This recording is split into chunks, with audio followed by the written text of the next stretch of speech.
Okay, today I'm going to show you how to use Geotab Drive. First thing you need to do is log into your database. Once you log in, you go under Activity, scroll down to Hours of Service, and check your duty status logs. Under here, you can see who is available. Or you actually pick your driver, I apologize. In this case, we're going to pick Geotab user Gmail. As of right now, he is in off status. If we want to check to see what Geotab user did yesterday, we simply go back up to Options and click on Yesterday. You can see here that it was a pretty busy day. Logged in on 10/18 at 7:23 in the morning, and this is the route, or this is all the different times there's on and off throughout the day.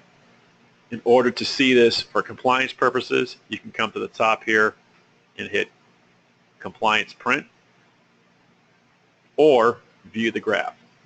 It's probably a little easier just to view the graph. And that's what it looks like on a traditional driver's log. You can see those on status, drive status, on status, drive, and so forth. And of course, I finally logged off at about 5 o'clock. Total distance driven was 37 miles. And you can see that I had no sleep or berth time. Total off time, 15 hours, 6 minutes. Total drive time, 1 hour, 20 minutes. Total work time or on-duty time, 7 hours, 34 minutes. So, looking pretty good. If I come over here, I can take a look at availability. And you can see that Geotab user has not started today, but for my duty cycle, I have 51 hours and 6 minutes left, which is quite a bit of time to work. If I come over here, I can click on violations, and I'll check yesterday.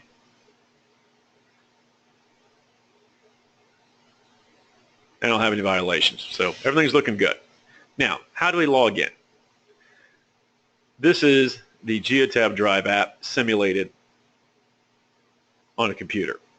The way to do this yourself is to enter your database name /drive, and it pulls it up. Very simple. I'm going to enter in my password.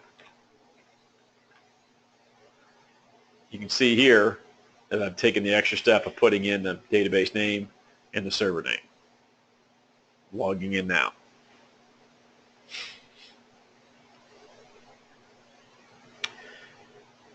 The vehicle is pre-selected, but if I needed to, I could select another vehicle. I don't have a trailer, so I'm going to hit continue. Not going to do the driver vehicle inspection report right now because I don't have one to do, so I hit skip.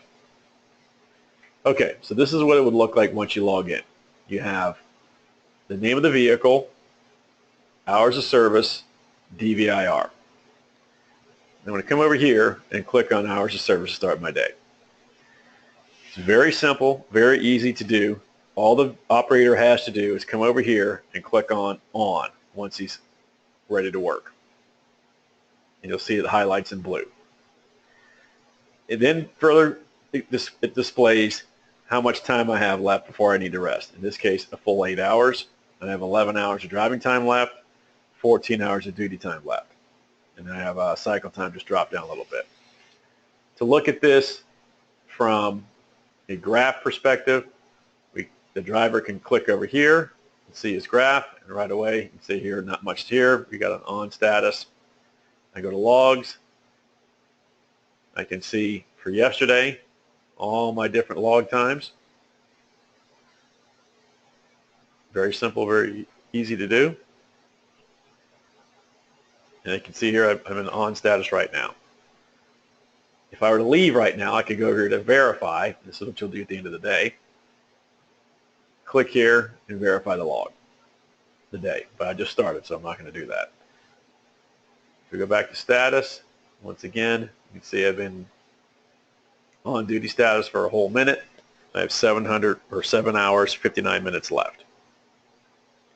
Pretty easy to do. Now, If we were actually driving, it would automatically go from on mode to drive mode simply by attaching the tablet to a power source and the truck starts moving.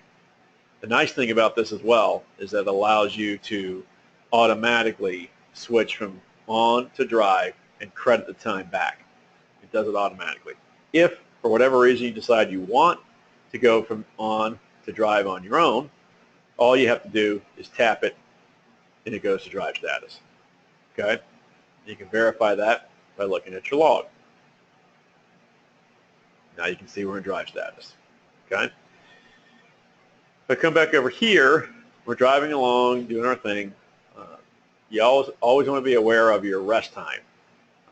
As you guys are well aware of, the regulation says you have to take a rest for 30 minutes at the 8-hour point. You know, if you're working and you know you have to work the full 8 hours, you might need to take a rest right away. And the only way you do that is by coming over here and clicking off. Now I want to warn you guys, once you do this, you have to rest for the full 30 minutes. If you don't rest for the full 30 minutes, it doesn't count.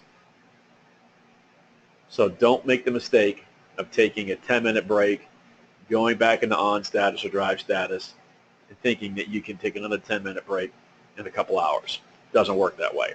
You have to rest for the full 30 minutes. That's the way it works.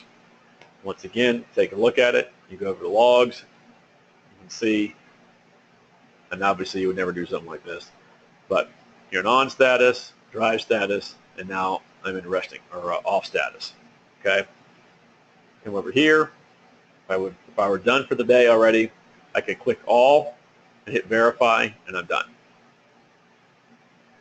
If a log record is not correct or you made a mistake, don't check it off and let your administrator know. That's really pretty much it. I'm going to go back over here, go to logs, go to status. I'm going to do exactly what I said not to do just to show you how to do it and go back into drive.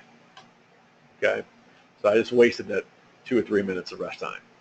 To get out, you simply come over here, let's verify our logs, click all, verify, you know, unverified logs, you come back here to status, come at the top, log out.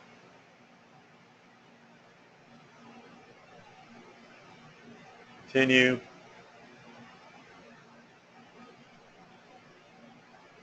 Set new status, it's warning me. Skip. Synchronizing. Now I'm out. Come back over here. This is something the administrator would do. Duty status logs today. Select. Run it. And there you have it. Looks a little crazy in the graph because it's such a short period of time. So once again, to make it look a little better for yesterday, do the same thing.